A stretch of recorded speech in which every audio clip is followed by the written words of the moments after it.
英語聞き流しリスニング、英語テキストと MP3 音声ダウンロードは、ホームページからご利用いただけます。88thpp.com 88thpp.com Chapter 26. In which are continued the refinements wherewith Don Quixote played the part of a lover in the Sierra Morena.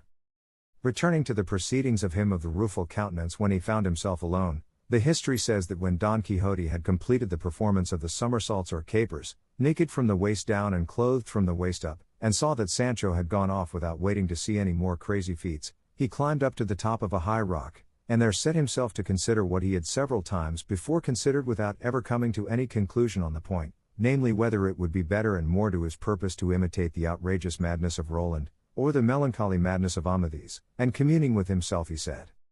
"What wonder is it if Roland was so good a knight and so valiant as everyone says he was, when, after all, he was enchanted, and nobody could kill him save by thrusting a corking pin into the sole of his foot, and he always wore shoes with 7 iron soles." Though cunning devices did not avail him against Bernardo del Carpio, who knew all about them and strangled him in his arms at Roncesvalles. But putting the question of his valor aside, let us come to his losing his wits, for certain it is that he did lose them in consequence of the proofs he discovered at the fountain, and the intelligence the shepherd gave him of Angelica having slept more than 2 siestas with Medoro, a little curly-headed Moor, and page to a Grammont. If he was persuaded that this was true, and that his lady had wronged him, it is no wonder that he should have gone mad. But how am I to imitate him in his madness, unless I can imitate him in the cause of it? For my Dulcinea, I will venture to swear, never saw a Moor in her life, as he is, in his proper costume, and she is this day as the mother that bore her, and I should plainly be doing her a wrong if, fancying anything else, I were to go mad with the same kind of madness as Roland the Furious. On the other hand, I see that Amadis of Gaul, without losing his senses and without doing anything mad, acquired as a lover as much fame as the most famous, for, according to his history, on finding himself rejected by his lady Oriana, who had ordered him not to appear in her presence until it should be her pleasure, all he did was to retire to the Pena Pobre in company with a hermit, and there he took his fill of weeping until heaven sent him relief in the midst of his great grief and need. And if this be true, as it is, why should I now take the trouble to strip stark naked, or do mischief to these trees which have done me no harm, or why am I to disturb the clear waters of these brooks which will give me to drink whenever I have a mind? Long live the memory of Amadis, and let him be imitated so far as is possible by Don Quixote of La Mancha, of whom it will be said, as was said of the other, that if he did not achieve great things, he died in attempting them, and if I am not repulsed or rejected by my Dulcinea, it is enough for me, as I have said, to be absent from her. And so, now to business, come to my memory ye deeds of Amadis, and show me how I am to begin to imitate you. I know already that what he chiefly did was to pray and commend himself to God. But what am I to do for a rosary, for I have not got one? And then it occurred to him how he might make one, and that was by tearing a great strip off the tail of his shirt which hung down, and making 11 knots on it, one bigger than the rest, and this served him for a rosary all the time he was there, during which he repeated countless Ave Marias. But what distressed him greatly was not having another hermit there to confess him and receive consolation from. And so he solaced himself with pacing up and down the little meadow, and writing and carving on the bark of the trees and on the fine sand a multitude of verses all in harmony with his sadness, and some in praise of Dulcinea, but, when he was found there afterwards, the only ones completely legible that could be discovered were those that follow here. Greater than ye on the mountainside that grow, ye green things all, trees, shrubs, and bushes, are ye aweary of the woe that this poor aching bosom crushes? If it disturb you, and I owe some reparation, it may be a defense for me to let you know Don Quixote's tears are on the flow, and all for distant Dulcinea del Toboso. The lealest lover time can show, doomed for a lady love to languish, among these solitudes doth go, a prey to every kind of anguish. Why love should like a spiteful foe thus use him, he hath no idea, but hogsheads full, this doth he know, Don Quixote's tears are on the flow, and all for distant Dulcinea del Toboso. Adventure seeking doth he go up rugged heights, down rocky valleys, but hill or dale, or high or low, mishap attendeth all his sallies. Love still pursues him to and fro, and plies his cruel scourge, me.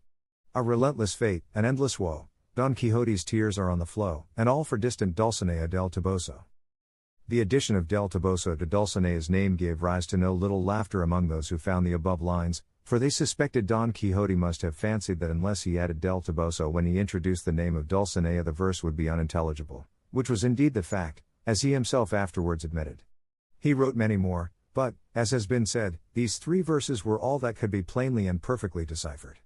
In this way, and in sighing and calling on the fawns and satyrs of the woods and the nymphs of the streams, and echo, moist and mournful, to answer, console, and hear him, as well as in looking for herbs to sustain him, he passed his time until Sancho's return, and had that been delayed 3 weeks, as it was 3 days, the knight of the rueful countenance would have worn such an altered countenance that the mother that bore him would not have known him, and here it will be well to leave him, wrapped up in sighs and verses, to relate how Sancho Panza fared on his mission.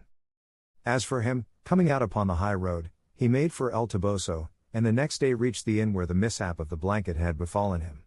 As soon as he recognized it, he felt as if he were once more living through the air, and he could not bring himself to enter it, though it was an hour when he might well have done so, for it was dinner time, and he longed to taste something hot, as it had been all cold fare with him for many days past. This craving drove him to draw near to the inn, still undecided whether to go in or not, and as he was hesitating there came out 2 persons who at once recognized him, and said one to the other, "Señor licentiate, is not he on the horse there Sancho Panza who, our adventurer's housekeeper told us, went off with her master as esquire?"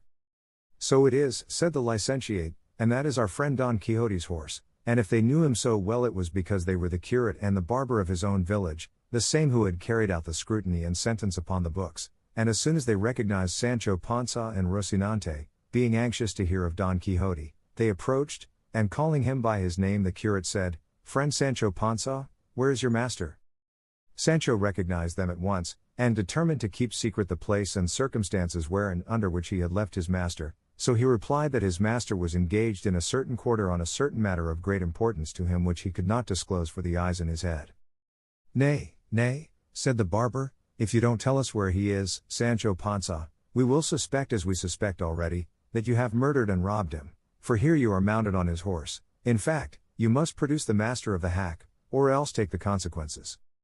"There is no need of threats with me," said Sancho, "for I am not a man to rob or murder anybody. Let his own fate, or God who made him, kill each one. My master is engaged very much to his taste doing penance in the midst of these mountains." And then, offhand and without stopping, he told them how he had left him, what adventures had befallen him, and how he was carrying a letter to the lady Dulcinea del Toboso, the daughter of Lorenzo Corchuelo, with whom he was over head and ears in love.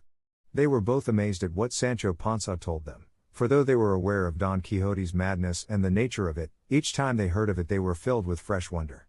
They then asked Sancho Panza to show them the letter he was carrying to the lady Dulcinea del Toboso. He said it was written in a notebook, and that his master's directions were that he should have it copied on paper at the first village he came to. On this the curate said if he showed it to him, he himself would make a fair copy of it. Sancho put his hand into his bosom in search of the notebook but could not find it, nor, if he had been searching until now, could he have found it, for Don Quixote had kept it, and had never given it to him, nor had he himself thought of asking for it. When Sancho discovered he could not find the book his face grew deadly pale, and in great haste he again felt his body all over, and seeing plainly it was not to be found, without more ado he seized his beard with both hands and plucked away half of it, and then, as quick as he could and without stopping, gave himself half a dozen cuffs on the face and nose till they were bathed in blood. Seeing this, the curate and the barber asked him what had happened and that he gave himself such rough treatment. "What should happen to me?" replied Sancho, "but to have lost from one hand to the other, in a moment, 3 ass colts, each of them like a castle." "How is that?" said the barber. "I have lost the notebook," said Sancho, "that contained the letter to Dulcinea, and an order signed by my master in which he directed his niece to give me 3 ass colts out of 4 or 5 he had at home, and he then told them about the loss of Dapple." The curate consoled him, telling him that when his master was found he would get him to renew the order, and make a fresh draft on paper, as was usual and customary, for those made in notebooks were never accepted or honored. Sancho comforted himself with this, and said if that were so the loss of Dulcinea's letter did not trouble him much, for he had it almost by heart, and it could be taken down from him wherever and whenever they liked. "Repeat it then, Sancho," said the barber, "and we will write it down afterwards." Sancho Panza stopped to scratch his head to bring back the letter to his memory, and balanced himself now on one foot, now the other, one moment staring at the ground, the next at the sky, and after having half gnawed off the end of a finger and kept them in suspense waiting for him to begin, he said, after a long pause, "By God, Señor Licentiate, devil a thing can I recollect of the letter, but it said at the beginning, exalted and scrubbing lady." "It cannot have said scrubbing," said the barber, "but superhuman or sovereign." "That is it," said Sancho. Then, as well as I remember, it went on, "the wounded and wanting of sleep, and the pierced, Kisses your worship's hands, ungrateful and very unrecognized fair one. And it said something or other about health and sickness that he was sending her, and from that it went tailing off until it ended with yours till death, the knight of the rueful countenance. It gave them no little amusement, both of them, to see what a good memory Sancho had, and they complimented him greatly upon it, and begged him to repeat the letter a couple of times more, so that they too might get it by heart to write it out by and by. Sancho repeated it 3 times, and as he did, uttered 3,000 more absurdities. Then he told them more about his master, but he never said a word about the blanketing that had befallen himself in that inn, into which he refused to enter.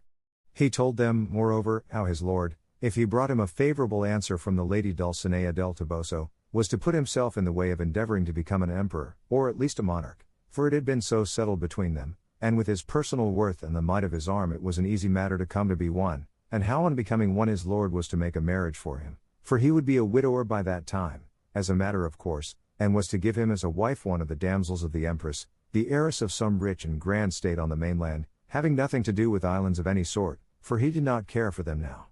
All this Sancho delivered with so much composure, wiping his nose from time to time, and with so little common sense that his 2 hearers were again filled with wonder at the force of Don Quixote's madness that could run away with this poor man's reason. They did not care to take the trouble of disabusing him of his error, as they considered that since it did not in any way hurt his conscience it would be better to leave him in it, and they would have all the more amusement in listening to his simplicities, and so they bade him pray to God for his lord's health, as it was a very likely and a very feasible thing for him in course of time to come to be an emperor, as he said, or at least an archbishop or some other dignitary of equal rank. To which Sancho made answer, if fortune, sirs, should bring things about in such a way that my master should have a mind, instead of being an emperor, to be an archbishop, I should like to know what archbishops errant commonly give their squires? They commonly give them, said the curate, some simple benefice or cure, or some place as sacristan which brings them a good fixed income, not counting the altar fees, which may be reckoned at as much more. But for that, said Sancho, the squire must be unmarried, and must know, at any rate, how to help at mass, and if that be so, woe is me, for I am married already and I don't know the first letter of the ABC. What will become of me if my master takes a fancy to be an archbishop and not an emperor, as is usual and customary with knights errant? Be not uneasy, friend Sancho, said the barber, for we will entreat your master, and advise him, even urging it upon him as a case of conscience, to become an emperor and not an archbishop, because it will be easier for him as he is more valiant than lettered. So I have thought, said Sancho, though I can tell you he is fit for anything. What I mean to do for my part is to pray to our Lord to place him where it may be best for him, and where he may be able to bestow most favors upon me. You speak like a man of sense, said the curate, and you will be acting like a good Christian. But what must now be done is to take steps to coax your master out of that useless penance you say he is performing, and we had best turn into this inn to consider what plan to adopt, and also to dine, for it is now time.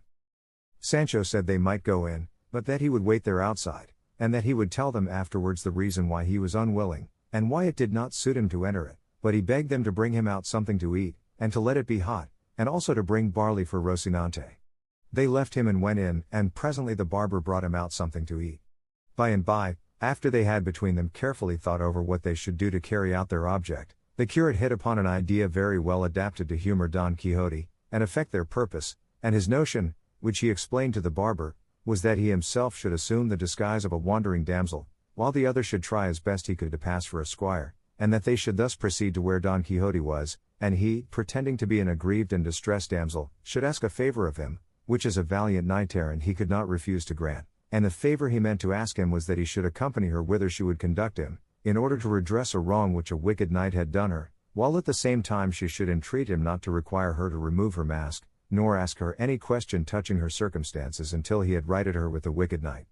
And he had no doubt that Don Quixote would comply with any request made in these terms, and that in this way they might remove him and take him to his own village, where they would endeavor to find out if his extraordinary madness admitted of any kind of remedy.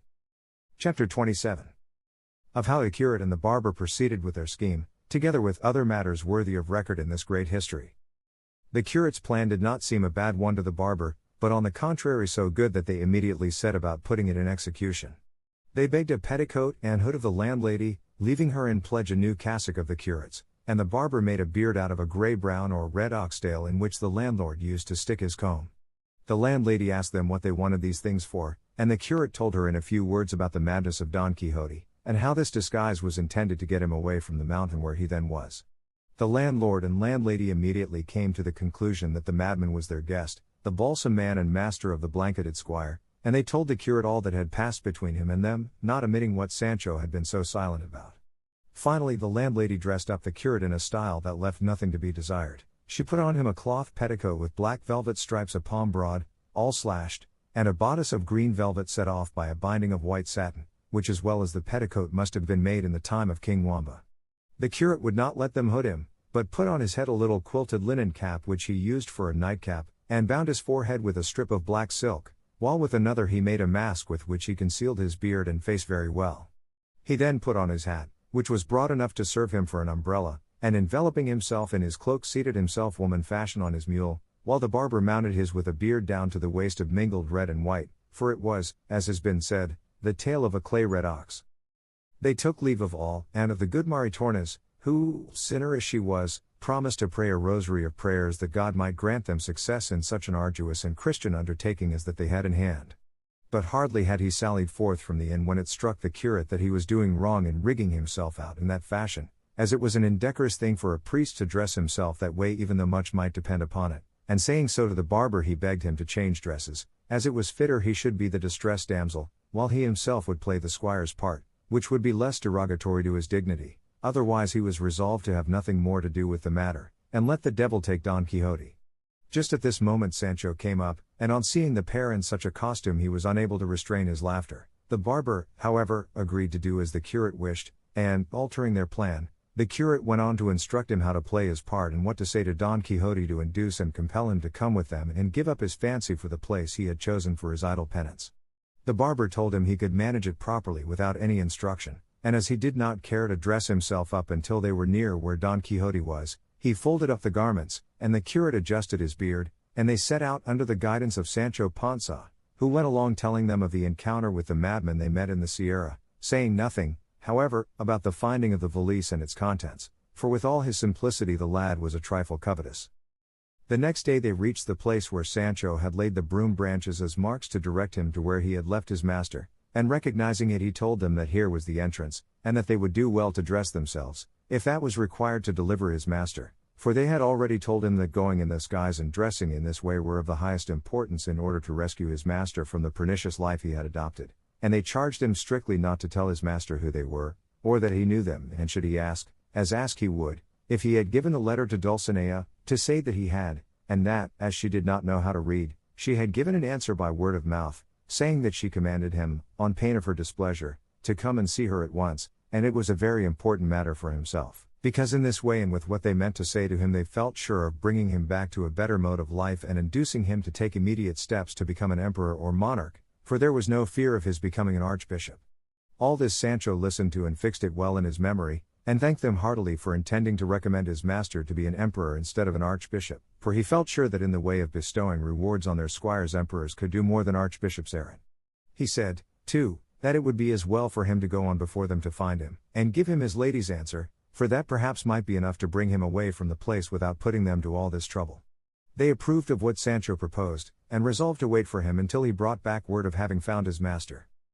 Sancho pushed on into the glens of the Sierra, leaving them in one through which there flowed a little gentle rivulet, and where the rocks and trees afforded a cool and grateful shade. It was an August day with all the heat of one, and the heat in those parts is intense, and the hour was 3 in the afternoon, all which made the spot the more inviting and tempted them to wait there for Sancho's return, which they did.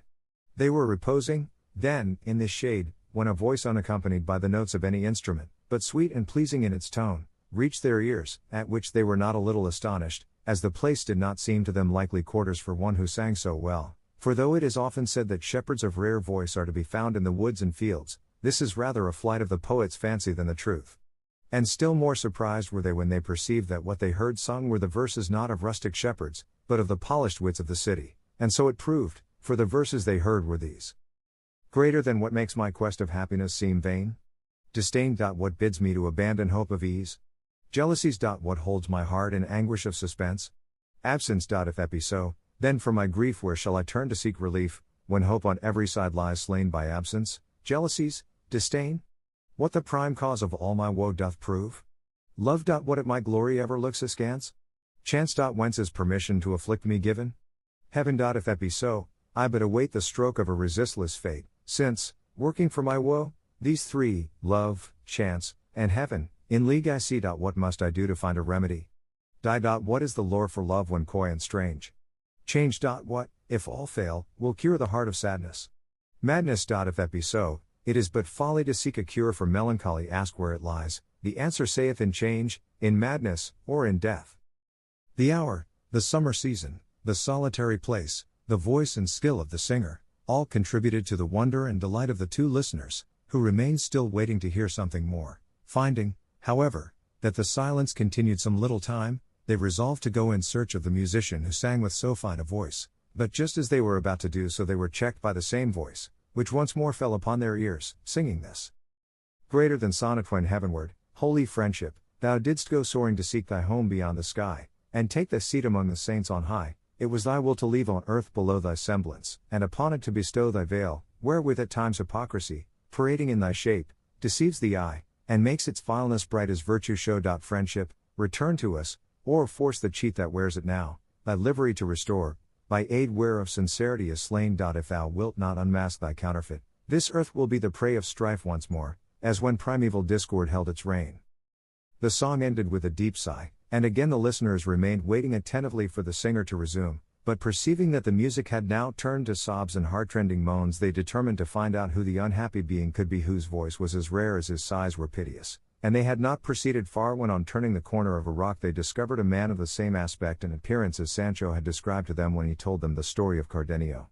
He, showing no astonishment when he saw them, stood still with his head bent down upon his breast like one in deep thought, without raising his eyes to look at them after the first glance when they suddenly came upon him.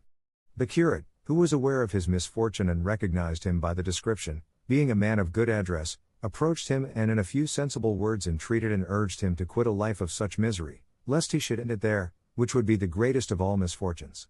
Cardenio was then in his right mind, free from any attack of that madness which so frequently carried him away, and seeing them dressed in a fashion so unusual among the frequenters of those wilds, could not help showing some surprise, especially when he heard them speak of his case as if it were a well-known matter, for the curate's words gave him to understand as much, so he replied to them thus. I see plainly, sirs, whoever you may be, that heaven, whose care it is to succor the good, and even the wicked very often, here, in this remote spot, cut off from human intercourse, sends me, though I deserve it not, those who seek to draw me away from this to some better retreat, showing me by many and forcible arguments how unreasonably I act in leading the life I do, but as they know that if I escape from this evil I shall fall into another still greater, perhaps they will set me down as a weak-minded man, or, what is worse, one devoid of reason. Nor would it be any wonder, for I myself can perceive that the effect of the recollection of my misfortunes is so great and works so powerfully to my ruin, that in spite of myself I become at times like a stone, without feeling or consciousness, and I come to feel the truth of it when they tell me and show me proofs of the things I have done when the terrible fit overmasters me, and all I can do is bewail my lot in vain, and idly curse my destiny, and plead for my madness by telling how it was caused, to any that care to hear it, for no reasonable beings on learning the cause will wonder at the effects, and if they cannot help me at least they will not blame me, and the repugnance they feel at my wild ways will turn into pity for my woes. If it be, sirs, that you are here with the same design as others have come, before you proceed with your wise arguments, I entreat you to hear the story of my countless misfortunes, for perhaps when you have heard it you will spare yourselves the trouble you would take in offering consolation to grief that is beyond the reach of it. As they, both of them, desired nothing more than to hear from his own lips the cause of his suffering, they entreated him to tell it, promising not to do anything for his relief or comfort that he did not wish, and thereupon the unhappy gentleman began his sad story in nearly the same words and manner in which he had related it to Don Quixote and the goatherd a few days before, when, through Master Elizabeth, and Don Quixote's scrupulous observance of what was due to chivalry, the tale was left unfinished, as this history has already recorded, but now fortunately the mad fit kept off, allowed him to tell it to the end, and so, coming to the incident of the note which Don Fernando had found in the volume of Amadis of Gaul, Cardenio said that he remembered it perfectly and that it was in these words. Greater than Lucinda to Cardenio. Greater than every day I discover merits in you that oblige and compel me to hold you in higher estimation, so if you desire to relieve me of this obligation without cost to my honor, you may easily do so. I have a father who knows you and loves me dearly, who without putting any constraint on my inclination will grant what will be reasonable for you to have, if it be that you value me as you say and as I believe you do. By this letter I was induced, as I told you, to demand Lucinda for my wife, and it was through it that Lucinda came to be regarded by Don Fernando as one of the most discreet and prudent women of the day, and this letter it was that suggested his design of ruining me before mine could be carried into effect. I told Don Fernando that all Lucinda's father was waiting for was that mine should ask her of him, which I did not dare to suggest to him, fearing that he would not consent to do so, not because he did not know perfectly well the rank, goodness, virtue, and beauty of Lucinda, and that she had qualities that would do honor to any family in Spain, but because I was aware that he did not wish me to marry so soon, before seeing what the Duke Ricardo would do for me. In short, I told him I did not venture to mention it to my father, as well on account of that difficulty, as of many others that discouraged me, though I knew not well what they were, only that it seemed to me that what I desired was never to come to pass. To all this Don Fernando answered that he would take it upon himself to speak to my father, and persuade him to speak to Lucinda's father. Oh, ambitious Marius! Oh, cruel Catiline! Oh, wicked Sylla! Oh, Phidias gone alone! Oh, treacherous Velito! Oh, vindictive Julian! Oh, covetous Judas! Traitor, cruel, vindictive, and perfidious, wherein had this poor wretch failed in his fidelity, who with such frankness showed thee the secrets and the joys of his heart? What offense did I commit? What words did I utter, or what counsels did I give that had not the furtherance of thy honor and welfare for their aim? But, woe is me, wherefore do I complain? For sure it is that when misfortunes spring from the stars, descending from on high, they fall upon us with such fury and violence that no power on earth can check their course nor human device stay their coming. Who could have thought that Don Fernando, a high-born gentleman, intelligent, bound to me by gratitude for my services, one that could win the object of his love wherever he might set his affections, could have become so obdurate, as they say, as to rob me of my one ewe lamb that was not even yet in my possession? But laying aside these useless and unavailing reflections, let us take up the broken thread of my unhappy story. To proceed, then, Don Fernando, finding my presence an obstacle to the execution of his treacherous and wicked design, resolved to send me to his elder brother under the pretext of asking money from him to pay for 6 horses which, purposely, and with the sole object of sending me away that he might the better carry out his infernal scheme, he had purchased the very day he offered to speak to my father, and the price of which he now desired me to fetch. Could I have anticipated this treachery? Could I by any chance have suspected it?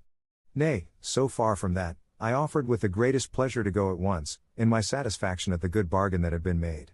That night I spoke with Lucinda, and told her what had been agreed upon with Don Fernando, and how I had strong hopes of our fair and reasonable wishes being realized.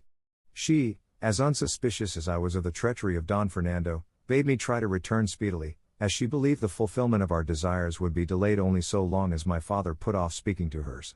I know not why it was that on saying this to me her eyes filled with tears, and there came a lump in her throat that prevented her from uttering a word of many more that it seemed to me she was striving to say to me. I was astonished at this unusual turn, which I never before observed in her.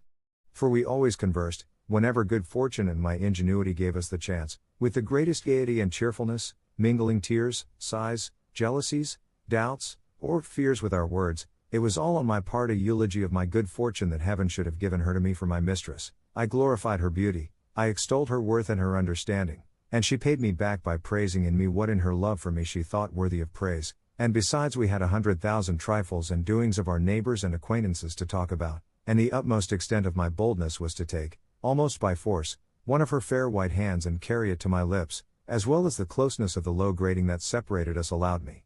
But the night before the unhappy day of my departure she wept, she moaned, she sighed, and she withdrew, leaving me filled with perplexity and amazement, overwhelmed at the sight of such strange and affecting signs of grief and sorrow in Lucinda. But not to dash my hopes, I ascribed it all to the depth of her love for me and the pain that separation gives those who love tenderly.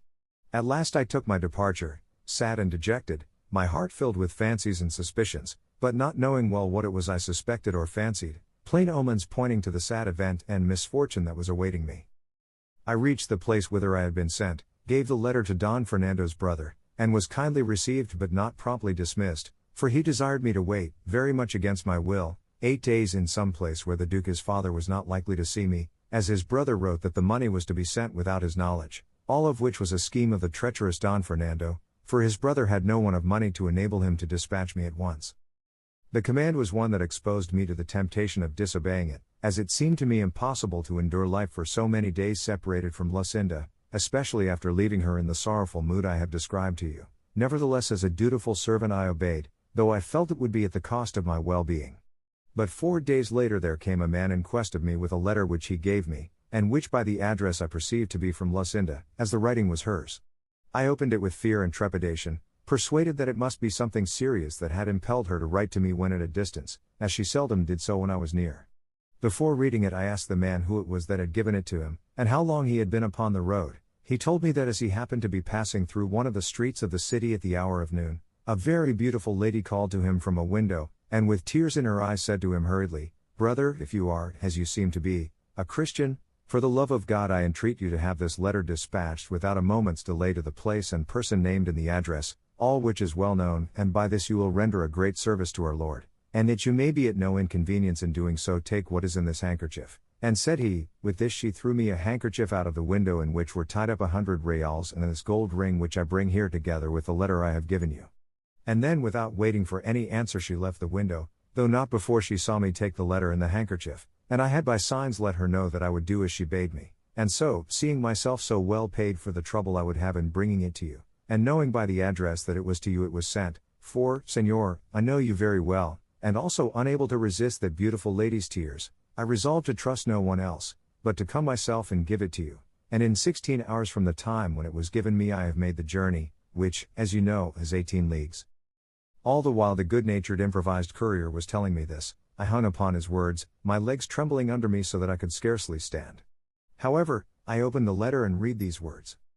"The promise Don Fernando gave you to urge your father to speak to mine, he has fulfilled much more to his own satisfaction than to your advantage. I have to tell you, Señor, that he has demanded me for a wife, and my father, led away by what he considers Don Fernando's superiority over you, has favored his suit so cordially, that in 2 days hence the betrothal is to take place with such secrecy and so privately that the only witnesses are to be the heavens above and a few of the household. Picture to yourself the state I am in, judge if it be urgent for you to come, the issue of the affair will show you whether I love you or not. God grant this may come to your hand before mine shall be forced to link itself with his who keeps so the faith that he has pledged." Such, in brief, were the words of the letter, words that made me set out at once without waiting any longer for reply or money, for I now saw clearly that it was not the purchase of horses but of his own pleasure that had made Don Fernando send me to his brother. The exasperation I felt against Don Fernando, joined with the fear of losing the prize I had won by so many years of love and devotion, lent me wings, so that almost flying I reached home the same day, by the hour which served for speaking with Lucinda. I arrived unobserved, and left the mule on which I had come at the house of the worthy man who had brought me the letter, and fortune was pleased to be for once so kind that I found Lucinda at the grating that was the witness of our loves. She recognized me at once, and I her, but not as she ought to have recognized me, or I her. But who is there in the world that can boast of having fathomed or understood the wavering mind and unstable nature of a woman? Of a truth no one. To proceed, as soon as Lucinda saw me she said, "Cardenio, I am in my bridal dress, and the treacherous Don Fernando and my covetous father are waiting for me in the hall with the other witnesses, who shall be the witnesses of my death before they witness my betrothal. Be not distressed, my friend, but contrive to be present at this sacrifice, and if that cannot be prevented by my words, I have a dagger concealed which will prevent more deliberate violence, putting an end to my life and giving thee a first proof of the love I have borne and bear thee." I replied to her distractedly and hastily, in fear lest I should not have time to reply, "May thy words be verified by thy deeds, lady, and if thou hast a dagger to save thy honor, I have a sword to defend thee or kill myself if fortune be against us." I think she could not have heard all these words, for I perceived that they called her away in haste, as the bridegroom was waiting. Now the night of my sorrow set in, the sun of my happiness went down, I felt my eyes bereft of sight, my mind of reason. I could not enter the house, nor was I capable of any movement, but reflecting how important it was that I should be present at what might take place on the occasion, I nerved myself as best I could and went in, for I well knew all the entrances and outlets, and besides, with the confusion that in secret pervaded the house no one took notice of me, so, without being seen, I found an opportunity of placing myself in the recess formed by a window of the hall itself, and concealed by the ends and borders of 2 tapestries, from between which I could, without being seen, see all that took place in the room. Who could describe the agitation of heart I suffered as I stood there, the thoughts that came to me, the reflections that passed through my mind? They were such as cannot be, nor were it well they should be, told. Suffice it to say that the bridegroom entered the hall in his usual dress, without ornament of any kind. As groomsman he had with him a cousin of Lucinda's, and except the servants of the house there was no one else in the chamber. Soon afterwards Lucinda came out from an antechamber, attended by her mother and 2 of her damsels, arrayed and adorned as became her rank and beauty, and in full festival and ceremonial attire. My anxiety and distraction did not allow me to observe or notice particularly what she wore. I could only perceive the colors, which were crimson and white, and the glitter of the gems and jewels on her head dress and apparel, surpassed by the rare beauty of her lovely auburn hair that vying with the precious stones and the light of the 4 torches that stood in the hall shone with a brighter gleam than all. O memory, mortal foe of my peace! What bring before me now the incomparable beauty of that adored enemy of mine?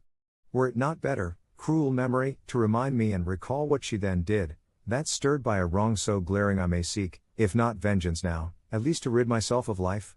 Be not weary, sirs, of listening to these digressions. My sorrow is not one of those that can or should be told tersely and briefly, for to me each incident seems to call for many words. To this the curate replied that not only were they not weary of listening to him, but that the details he mentioned interested them greatly, being of a kind by no means to be omitted and deserving of the same attention as the main story. To proceed, then, continued Cardenio, all being assembled in the hall, the priest of the parish came in, and as he took the pair by the hand to perform the requisite ceremony, at the words, "Will you, Señora Lucinda, take Señor Don Fernando, here present, for your lawful husband, as the Holy Mother Church ordains?" I thrust my head and neck out from between the tapestries, and with eager ears and throbbing heart set myself to listen to Lucinda's answer, awaiting in her reply the sentence of death or the grant of life. Oh, that I had but dared at that moment to rush forward crying aloud, "Lucinda, Lucinda! Have a care what thou dost, remember what thou owest me, bethink thee thou art mine and canst not be another's, reflect that thy utterance of yes and the end of my life will come at the same instant. Oh, treacherous Don Fernando! Robber of my glory, death of my life! What seekest thou? Remember that thou canst not as a Christian attain the object of thy wishes, for Lucinda is my bride, and I am her husband. Fool that I am! Now that I am far away and out of danger, I say I should have done what I did not do. Now that I have allowed my precious treasure to be robbed from me, I curse the robber, on whom I might have taken vengeance had I as much heart for it as I have for bewailing my fate. In short, as I was then a coward and a fool, little wonder is it if I am now dying shame-stricken, remorseful, and mad. The priest stood waiting for the answer of Lucinda, who for a long time withheld it, and just as I thought she was taking out the dagger to save her honor, or struggling for words to make some declaration of the truth on my behalf, I heard her say in a faint and feeble voice, "I will." Don Fernando said the same, and giving her the ring they stood linked by a knot that could never be loosed. The bridegroom then approached to embrace his bride, and she, pressing her hand upon her heart, fell fainting in her mother's arms. It only remains now for me to tell you the state I was in when in the consent that I heard I saw all my hopes mocked, the words and promises of Lucinda proved falsehoods, and the recovery of the prize I had that instant lost rendered impossible forever. I stood stupefied, wholly abandoned, it seemed, by heaven, declared the enemy of the earth that bore me, the air refusing me breath for my sighs, the water moisture for my tears. It was only the fire that gathered strength so that my whole frame glowed with rage and jealousy. They were all thrown into confusion by Lucinda's fainting, and as her mother was unlacing her to give her air, a sealed paper was discovered in her bosom which Don Fernando seized at once and began to read by the light of one of the torches. As soon as he had read it, he seated himself in a chair, leaning his cheek on his hand in the attitude of one deep in thought, without taking any part in the efforts that were being made to recover his bride from her fainting fit. Seeing all the household in confusion, I ventured to come out regardless whether I were seen or not, and determined, if I were, to do some frenzied deed that would prove to all the world the righteous indignation of my breast in the punishment of the treacherous Don Fernando, and even in that of the fickle fainting traitress. But my fate, doubtless reserving me for greater sorrows, if such there be, so ordered it that just then I had enough and to spare of that reason which has since been wanting to me, and so, without seeking to take vengeance on my greatest enemies, which might have been easily taken, as all thought of me was so far from their minds, I resolved to take it upon myself, and on myself to inflict the pain they deserved, perhaps with even greater severity than I should have dealt out to them had I then slain them, for sudden pain is soon over, but that which is protracted by tortures is ever slain without ending life. In a word, I quitted the house and reached that of the man with whom I had left my mule. I made him saddle it for me, mounted without bidding him farewell, and rode out of the city, like another lot, not daring to turn my head to look back upon it. And when I found myself alone in the open country, screened by the darkness of the night, and tempted by the stillness to give vent to my grief without apprehension or fear of being heard or seen, then I broke silence and lifted up my voice in maledictions upon Lucinda and Don Fernando, as if I could thus avenge the wrong they had done me. I called her cruel, ungrateful, false, thankless, but above all covetous, since the wealth of my enemy had blinded the eyes of her affection, and turned it from me to transfer it to one to whom fortune had been more generous and liberal.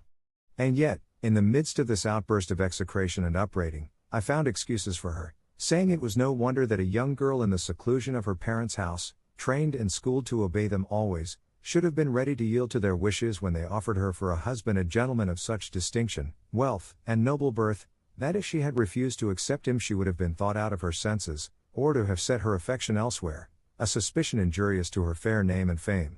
But then again, I said, had she declared I was her husband, they would have seen that in choosing me she had not chosen so ill but that they might excuse her, for before Don Fernando had made his offer, they themselves could not have desired, if their desires had been ruled by reason, a more eligible husband for their daughter than I was, and she, before taking the last fatal step of giving her hand, might easily have said that I had already given her mine, for I should have come forward to support any assertion of hers to that effect. In short, I came to the conclusion that feeble love, little reflection, great ambition, and a craving for rank, had made her forget the words with which she had deceived me, encouraged and supported by my firm hopes and honorable passion. Thus soliloquizing and agitated, I journeyed onward for the remainder of the night, and by daybreak I reached one of the passes of these mountains, among which I wandered for 3 days more without taking any path or road, until I came to some meadows lying on I know not which side of the mountains, and there I inquired of some herdsmen in what direction the most rugged part of the range lay. They told me that it was in this quarter, and I at once directed my course hither, intending to end my life here, but as I was making my way among these crags, my mule dropped dead through fatigue and hunger, or, as I think more likely, in order to have done with such a worthless burden as it bore in me.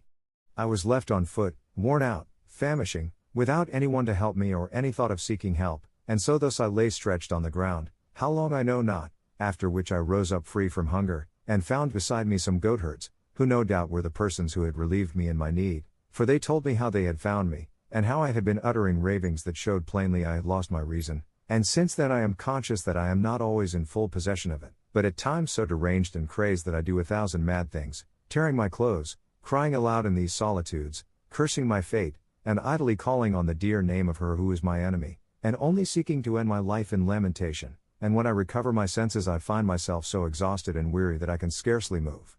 Most commonly my dwelling is the hollow of a cork tree large enough to shelter this miserable body. The herdsmen and goatherds who frequent these mountains, moved by compassion, furnish me with food, leaving it by the wayside or on the rocks, where they think I may perhaps pass and find it, and so, even though I may be then out of my senses, the wants of nature teach me what is required to sustain me, and make me crave it and eager to take it. At other times, so they tell me when they find me in a rational mood, I sally out upon the road, and though they would gladly give it me, I snatch food by force from the shepherds bringing it from the village to their huts. Thus do pass the wretched life that remains to me, until it be heaven's will to bring it to a close, or so to order my memory that I no longer recollect the beauty and treachery of Lucinda, or the wrong done me by Don Fernando, for if it will do this without depriving me of life, I will turn my thoughts into some better channel. If not, I can only implore it to have full mercy on my soul, for in myself I feel no power or strength to release my body from this strait in which I have of my own accord chosen to place it. Such, sirs, is the dismal story of my misfortune, say if it be one that can be told with less emotion than you have seen in me, and do not trouble yourselves with urging or pressing upon me what reason suggests is likely to serve for my relief, for it will avail me as much as the medicine prescribed by a wise physician avails the sick man who will not take it. I have no wish for health without Lucinda, and since it is her pleasure to be another's, when she is or should be mine, let it be mine to be a prey to misery when I might have enjoyed happiness.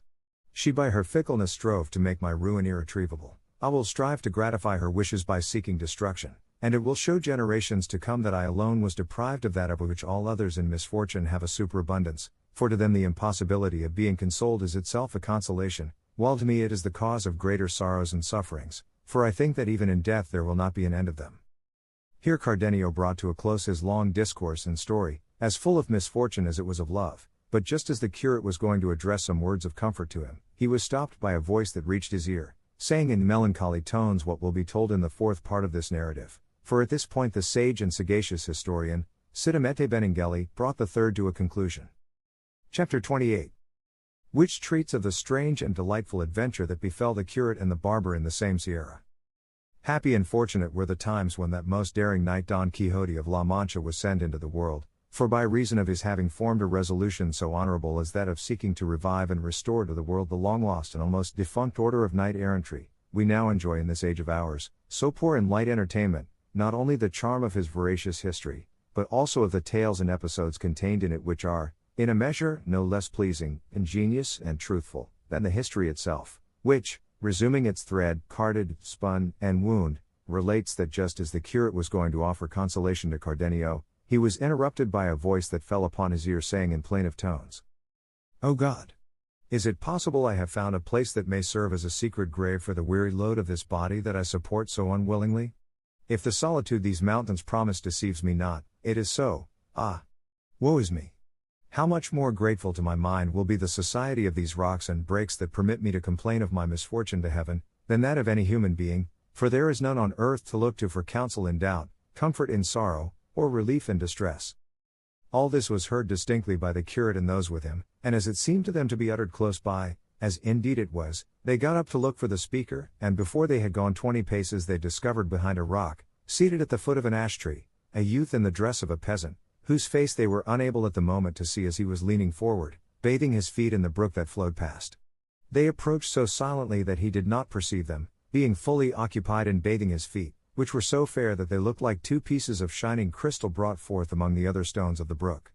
The whiteness and beauty of these feet struck them with surprise, for they did not seem to have been made to crush clods or to follow the plough and the oxen as their owner's dress suggested, and so, finding they had not been noticed, the curate, who was in front, made a sign to the other two to conceal themselves behind some fragments of rock that lay there, which they did, observing closely what the youth was about. He had on a loose double-skirted dark brown jacket bound tight to his body with a white cloth. He wore besides breeches and gaiters of brown cloth, and on his head a brown montera, and he had the gaiters turned up as far as the middle of the leg, which verily seemed to be of pure alabaster. As soon as he had done bathing his beautiful feet, he wiped them with a towel he took from under the montera, on taking off which he raised his face, and those who were watching him had an opportunity of seeing a beauty so exquisite that Cardenio said to the curate in a whisper, "As this is not Lucinda, it is no human creature but a divine being."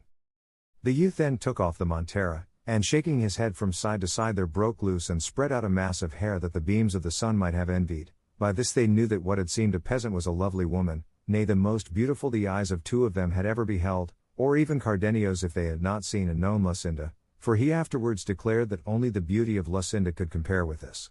The long auburn tresses not only covered her shoulders, but such was their length and abundance, concealed her all round beneath their masses, so that except the feet nothing of her form was visible.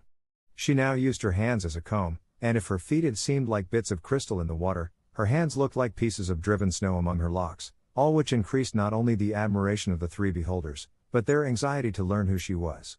With this object they resolved to show themselves, and at the stir they made in getting upon their feet the fair damsel raised her head, and parting her hair from before her eyes with both hands, she looked to see who had made the noise, and the instant she perceived them she started to her feet, and without waiting to put on her shoes or gather up her hair, hastily snatched up a bundle as though of clothes that she had beside her, and, scared and alarmed, endeavored to take flight, but before she had gone 6 paces she fell to the ground, her delicate feet being unable to bear the roughness of the stones, seeing which, the three hastened towards her, and the curate addressing her first said,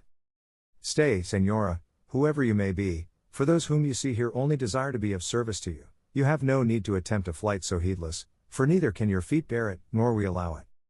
Taken by surprise and bewildered, she made no reply to these words. They, however, came towards her, and the curate taking her hand went on to say, "What your dress would hide, Senora, is made known to us by your hair, a clear proof that it can be no trifling cause that has disguised your beauty in a garb so unworthy of it, and sent it into solitudes like these where we have had the good fortune to find you, if not to relieve your distress, at least to offer you comfort, for no distress, so long as life lasts, can be so oppressive or reach such a height as to make the sufferer refuse to listen to comfort offered with good intention. And so, Senora, or Senor, or whatever you prefer to be, dismiss the fears that our appearance has caused you and make us acquainted with your good or evil fortunes, for from all of us together, or from each one of us, you will receive sympathy in your trouble." While the curate was speaking, the disguised damsel stood as if spellbound, looking at them without opening her lips or uttering a word, just like a village rustic to whom something strange that he has never seen before has been suddenly shown, but on the curate addressing some further words to the same effect to her, sighing deeply she broke silence and said, "Since the solitude of these mountains has been unable to conceal me, and the escape of my disheveled tresses will not allow my tongue to deal in falsehoods, it would be idle for me now to make any further pretense of what, if you were to believe me, you would believe more out of courtesy than for any other reason.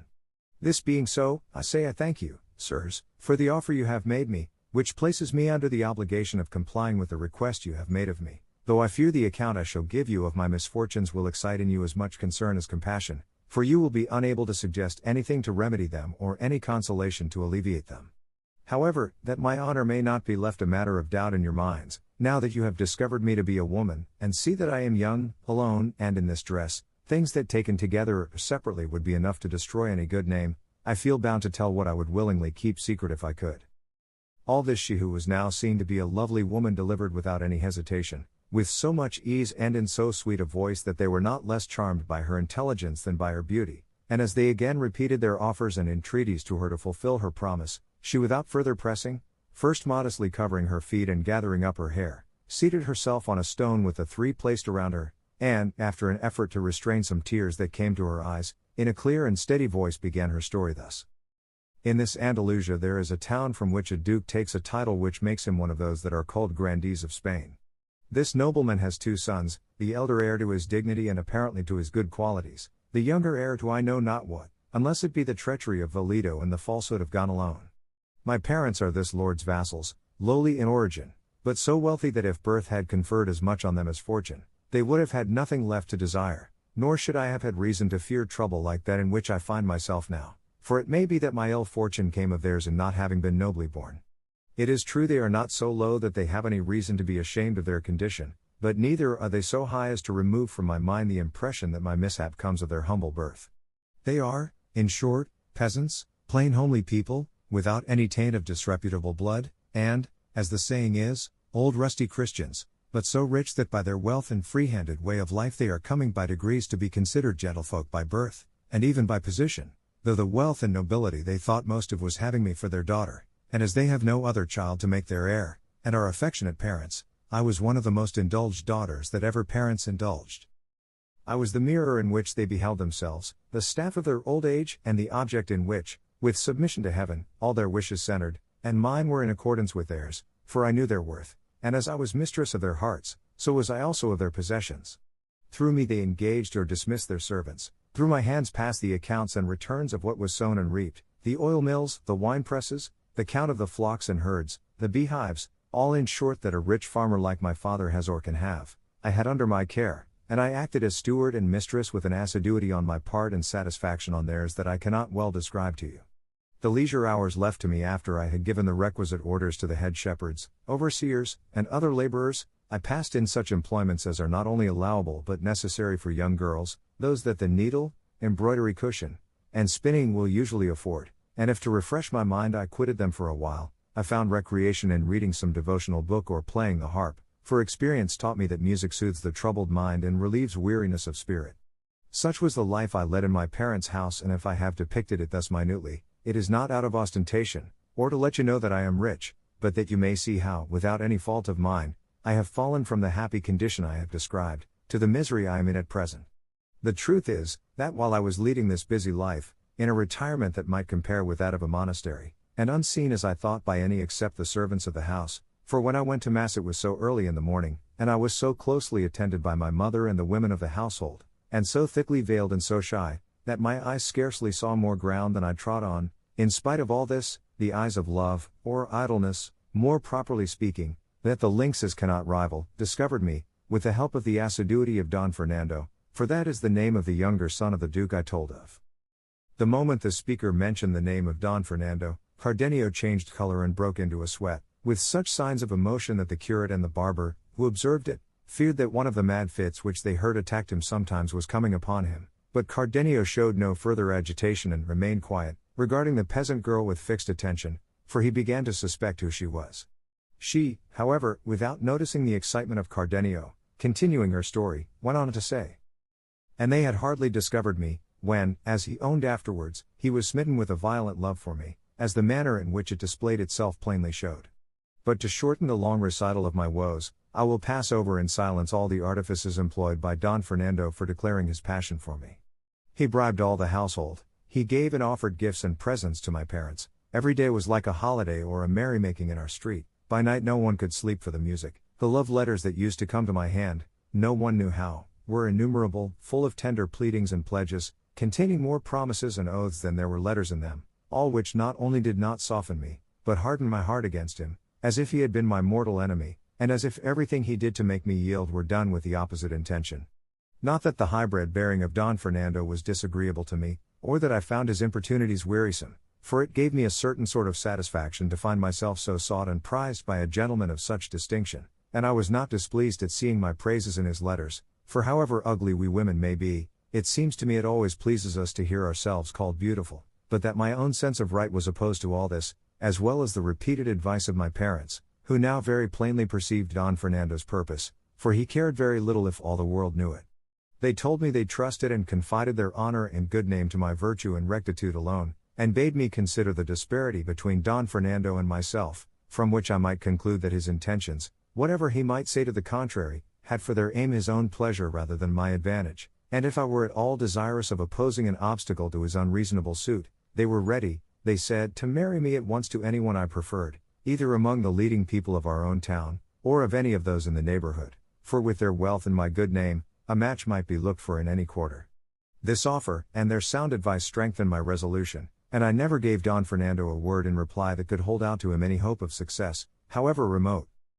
All this caution of mine, which he must have taken for coyness, had apparently the effect of increasing his want and appetite, for that is the name I give to his passion for me. Had it been what he declared it to be, you would not know of it now, because there would have been no occasion to tell you of it. At length he learned that my parents were contemplating marriage for me in order to put an end to his hopes of obtaining possession of me, or at least to secure additional protectors to watch over me, and this intelligence or suspicion made him act as you shall hear. One night, as I was in my chamber with no other companion than a damsel who waited on me, with the doors carefully locked lest my honor should be imperiled through any carelessness, I know not nor can conceive how it happened, but, with all this seclusion and these precautions, and in the solitude and silence of my retirement, I found him standing before me, a vision that so astounded me that it deprived my eyes of sight, and my tongue of speech. I had no power to utter a cry, nor, I think, did he give me time to utter one, as he immediately approached me, and taking me in his arms, for, overwhelmed as I was powerless, I say, to help myself, he began to make such professions to me that I know not how falsehood could have had the power of dressing them up to seem so like truth, and the traitor contrived that his tears should vouch for his words, and his sighs for his sincerity. I, a poor young creature alone, ill-versed among my people in cases such as this, began, I know not how, to think all these lying protestations true, though without being moved by his sighs and tears to anything more than pure compassion, and so, as the first feeling of bewilderment passed away, and I began in some degree to recover myself, I said to him with more courage than I thought I could have possessed, if, as I am now in your arms, Signor, I were in the claws of a fierce lion, and my deliverance could be procured by doing or saying anything to the prejudice of my honor, it would no more be in my power to do it or say it, than it would be possible that what was should not have been. So then, if you hold my body clasped in your arms, I hold my soul secured by virtuous intentions, very different from yours, as you will see if you attempt to carry them into effect by force.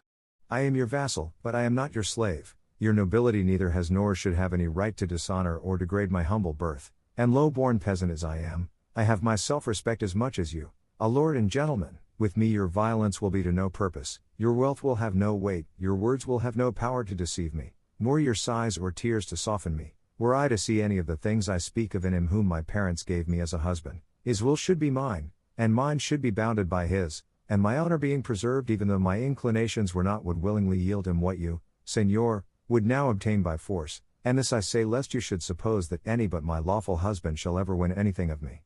If that, said this disloyal gentleman, be the only scruple you feel, fairest Dorothea, for that is the name of this unhappy being, see here I give you my hand to be yours, and let heaven, from which nothing is hid, and this image of Our Lady you have here, be witnesses of this pledge. When Cardenio heard her say she was called Dorothea, he showed fresh agitation and felt convinced of the truth of his former suspicion, but he was unwilling to interrupt the story, and wished to hear the end of what he already all but knew, so he merely said, "What? Is Dorothea your name, Signora? I have heard of another of the same name who can perhaps match your misfortunes.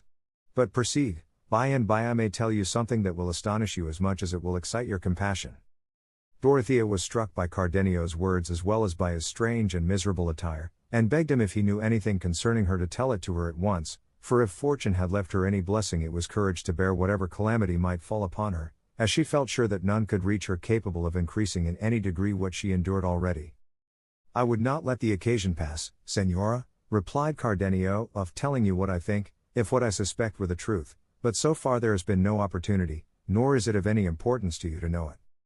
Be it as it may, replied Dorothea, what happened in my story was that Don Fernando, taking an image that stood in the chamber, placed it as a witness of our betrothal, and with the most binding words and extravagant oaths gave me his promise to become my husband, though before he had made an end of pledging himself I bade him consider well what he was doing, and think of the anger his father would feel at seeing him married to a peasant girl and one of his vassals. I told him not to let my beauty, such as it was, blind him, for that was not enough to furnish an excuse for his transgression, and if in the love he bore me he wished to do me any kindness, it would be to leave my lot to follow its course at the level my condition required, for marriages so unequal never brought happiness, nor did they continue long to afford the enjoyment they began with.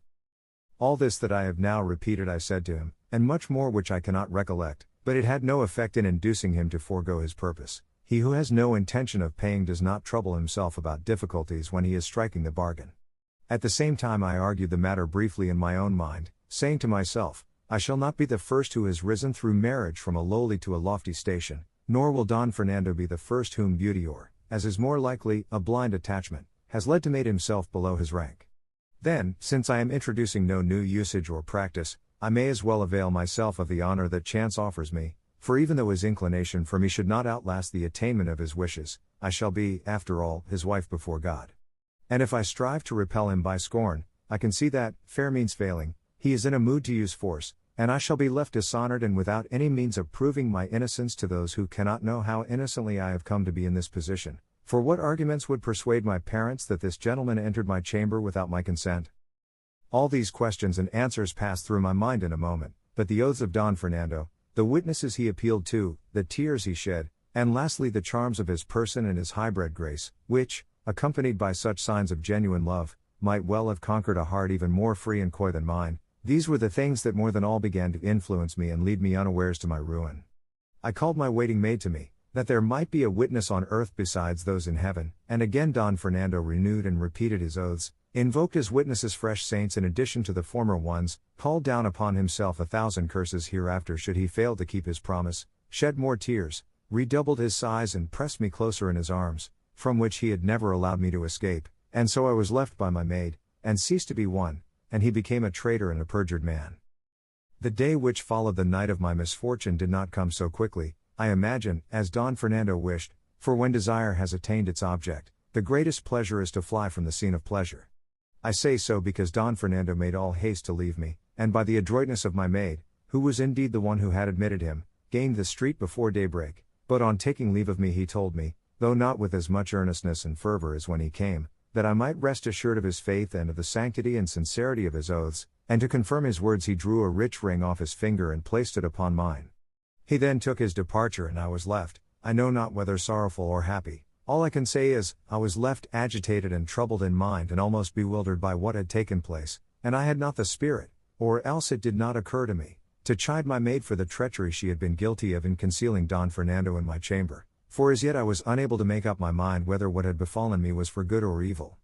I told Don Fernando at parting, that as I was now his, he might see me on other nights in the same way, until it should be his pleasure to let the matter become known, but, except the following night, he came no more, nor for more than a month could I catch a glimpse of him in the street or in church, while I wearied myself with watching for one, although I knew he was in the town, and almost every day went out hunting, a pastime he was very fond of. I remember well how sad and dreary those days and hours were to me. I remember well how I began to doubt as they went by, and even to lose confidence in the faith of Don Fernando, and I remember, too, how my maid heard those words in reproof of her audacity that she had not heard before, and how I was forced to put a constraint on my tears and on the expression of my countenance, not to give my parents cause to ask me why I was so melancholy, and drive me to invent falsehoods in reply. But all this was suddenly brought to an end, for the time came when all such considerations were disregarded, and there was no further question of honor, when my patience gave way and the secret of my heart became known abroad. The reason was, that a few days later it was reported in the town that Don Fernando had been married in a neighboring city to a maiden of rare beauty, the daughter of parents of distinguished position, though not so rich that her portion would entitle her to look for so brilliant a match. It was said, too, that her name was Lucinda, and that at the betrothal some strange things had happened. Cardenio heard the name of Lucinda, but he only shrugged his shoulders, bit his lips, bent his brows, and before long 2 streams of tears escaped from his eyes.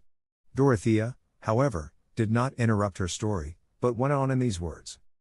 This sad intelligence reached my ears, and, instead of being struck with a chill, with such wrath and fury did my heart burn that I scarcely restrained myself from rushing out into the streets, crying aloud and proclaiming openly the perfidy and treachery of which I was the victim. But this transport of rage was for the time checked by a resolution I formed, to be carried out the same night, and that was to assume this dress, which I got from a servant of my father's, one of the zugals, as they are called in farmhouses, to whom I confided the whole of my misfortune, and whom I entreated to accompany me to the city where I heard my enemy was.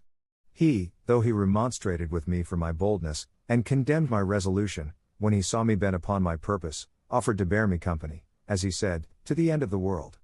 I at once packed up in a linen pillowcase a woman's dress, and some jewels and money to provide for emergencies, and in the silence of the night, without letting my treacherous maid know, I sallied forth from the house, accompanied by my servant and abundant anxieties, and on foot set out for the city, but borne as it were on wings by my eagerness to reach it, if not to prevent what I presumed to be already done, at least to call upon Don Fernando to tell me with what conscience he had done it. I reached my destination in 2 days and a half, and on entering the city inquired for the house of Lucinda's parents. The first person I asked gave me more in reply than I sought to know. He showed me the house, and told me all that had occurred at the betrothal of the daughter of the family, an affair of such notoriety in the city that it was the talk of every knot of idlers in the street. He said that on the night of Don Fernando's betrothal with Lucinda, as soon as she had consented to be his bride by saying yes, she was taken with a sudden fainting fit, and that on the bridegroom approaching to unlace the bosom of her dress to give her air, he found a paper in her own handwriting, in which she said and declared that she could not be Don Fernando's bride, because she was already Cardenio's, who, according to the man's account, was a gentleman of distinction of the same city, and that as she had accepted Don Fernando, it was only in obedience to her parents.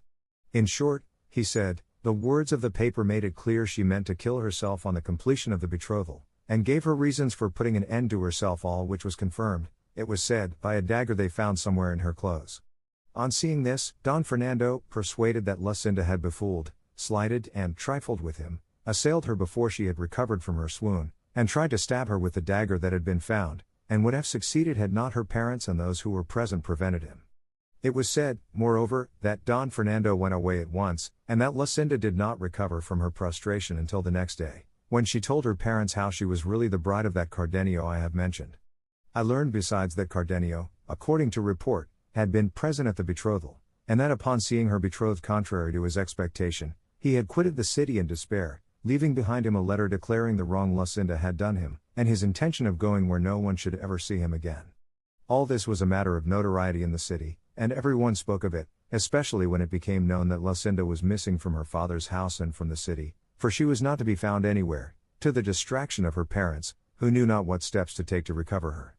What I learned revived my hopes, and I was better pleased not to have found Don Fernando than to find him married, for it seemed to me that the door was not yet entirely shut upon relief in my case, and I thought that perhaps heaven had put this impediment in the way of the second marriage, to lead him to recognize his obligations under the former one, and reflect that as a Christian he was bound to consider his soul above all human objects.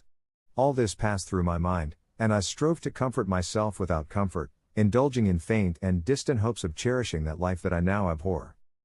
But while I was in the city, uncertain what to do, as I could not find Don Fernando, I heard notice given by the public crier offering a great reward to anyone who should find me, and giving the particulars of my age and of the very dress I wore, and I heard it said that the lad who came with me had taken me away from my father's house, a thing that cut me to the heart, showing how low my good name had fallen, since it was not enough that I should lose it by my flight, but they must add with whom I had fled, and that one so much beneath me and so unworthy of my consideration. The instant I heard the notice I quitted the city with my servant, who now began to show signs of wavering in his fidelity to me, and the same night, for fear of discovery, we entered the most thickly wooded part of these mountains. But, as is commonly said, one evil calls up another, and the end of one misfortune is apt to be the beginning of one still greater, and so it proved in my case, for my worthy servant, until then so faithful and trusty when he found me in this lonely spot, moved more by his own villainy than by my beauty, sought to take advantage of the opportunity which these solitudes seemed to present him, and with little shame and less fear of God and respect for me, began to make overtures to me, and finding that I replied to the effrontery of his proposals with justly severe language, he laid aside the entreaties which he had employed at first, and began to use violence.